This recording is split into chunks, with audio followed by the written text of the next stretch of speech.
নিৰ্বাচন খেলিছে পত্নীয়ে। কিন্তু বেনাৰ পোষ্টাৰত বৰ বৰ হৰফেৰে ফটো লাগিছে পতি দেৱতাৰ। ফৰিদা বেগম ফটো ভুলকৈ লাগিছে। খাদিজা বেগম ফটো ভুলকৈ লাগিছে। মাহমুদা বেগম ফটো পুৰুষৰ লাগিছে। মাৰ্জিনা চুলতানা ফটো ভুলকৈ লাগিছে। আপোনালোকে হয়তো ভাবিছে এয়া কেনেকৈ সম্ভৱ। হাইলাকান্দি জিলাত যিকেইটা মানে মাইনৰিটি অধিষ্ঠিত অঞ্চল আছে সেইকেইটা অঞ্চলৰ যেতিয়া মহিলাৰ ৰিজাৰ্ভেশ্যন দিয়া হৈছে বা প্ৰাৰ্থী প্ৰদানৰ কাৰণে দিয়া হৈছে তেতিয়া প্ৰাৰ্থীক মহিলা দিয়া হৈছে, কিন্তু প্ৰচাৰৰ ক্ষেত্ৰত দেখা পাওঁ তেওঁলোকৰ যে প্রতিনিধি আছে পুরুষ প্রতিনিধি তেওঁলোকক প্রচার করে। ধর্মের বিধান রয়েছে, কিন্তু এটা এমন নয় যে এখানে আনতে হবে না, এরকম না। আমাদের সমাজে এরকম হয়ে গেছে যে মেয়েদেরকে সামনে আনা না হোক বা মেয়েদেরকে সামনে রাখা না হোক, মেয়েরা না হলেই চলবে, এরকম সমাজের মানে মতামত ওরকম হয়ে গেছে, তাই ওদেরকে সামনে আনা হচ্ছে না। হয়, অসম দেশৰ বিষম কথা, পঞ্চায়ত নিৰ্বাচনৰ ৰসাল কথা। ধৰ্মৰ দোহাই দি হাইলাকান্দি আৰু শ্ৰীভূমিৰ সংখ্যালঘু এলেকাত এনেকৈয়ে চলিছে নিৰ্বাচনৰ আজব প্ৰচাৰ, য'ত প্ৰাৰ্থী মহিলা কিন্তু ফটো লাগিছে পুৰুষৰ। প্রতিনিধি আপনার কি ওয়াইফ হচ্ছে? আচ্ছা আচ্ছা আচ্ছা, কোথায় গেল উনি? উনি কোথায়?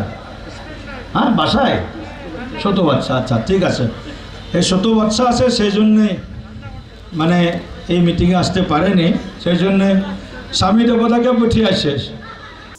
নিৰ্বাচনত অৱতীৰ্ণ হৈছে পত্নী, কিন্তু প্ৰতিনিধিৰ ছবি অদৃশ্য।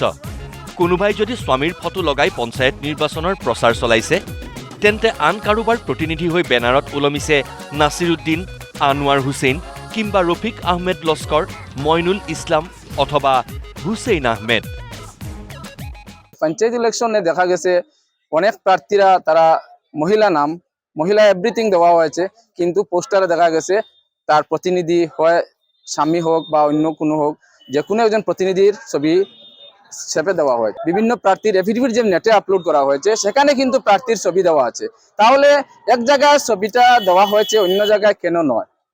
যদি আমার কথা হলো, যদি মানুষের যদি তোমার শরীয়ত হিসাবে থাকতে হয় তাহলে তো সব দিকে থাকতে হবে। এখন নেটে যখন আপলোড হয়েছে সমস্ত বিশ্বব্যাপী দেখবে। আমি প্রতিনিধিকে চিনি, আমার জেরক্স কপি দিয়ে আমার কি লাভ? আমার তো মূল কপির দরকার।